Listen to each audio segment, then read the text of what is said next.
За тэгэхээр авилалтай тэмцэх ажил асуудал бол бүхнийхээ асуудал, бүхнийхээ үйл хэрэг мөн авилалтай тэмцэх газрын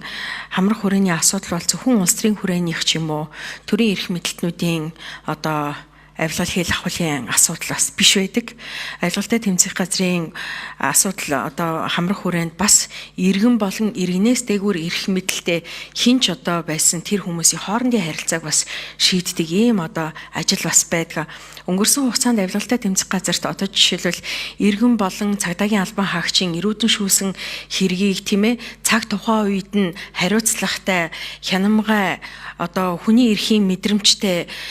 иргэний төлөө гэсэн сэтгэлээр ажиллаж чадаагүй ийм алдаа дутагдлаас болж тэ хэрэг одоо тэр эрүүдэн шүүсэн хүнийг таниулах ажиллагааг хийж чадаагүй танин мэдүүлж чадаагүй байжгаад одоо тухайн иргэн цагдаа хоригдож явцтай амь нас нь одоо амь насаа алдсан ийм одоо харамсалтай тохиолдол болсон байдаг. Тэгэхээр энэ тухайд бол ялангуяа одоо Давштаваа дараагийн 6 жилдээ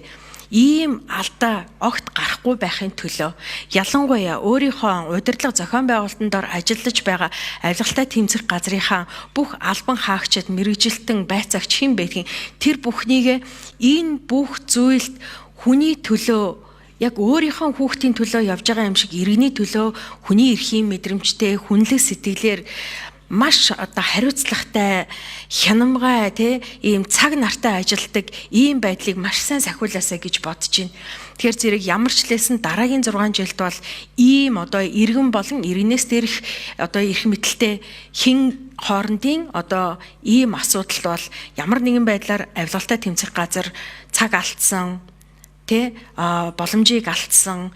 тэндээс болж одоо таниулах ажиллагаа хийгдээгүй зохих ажиллагаануудад явагдаж чадаагүй улмаас ингээ эргэн хохирсон гэдэг ийм юм бол байхгүй бах гэж итгэж байна. Тэгэхээр та хэрвээ дараагийн одоо энэ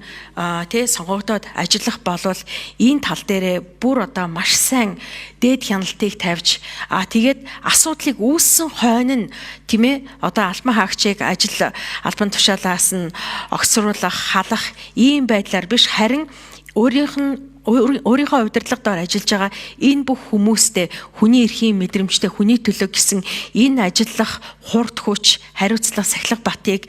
одоо урдчлан маш сайн одоо ойлголт өгч бэлтгэж ийм асуудал гарахгүйгээр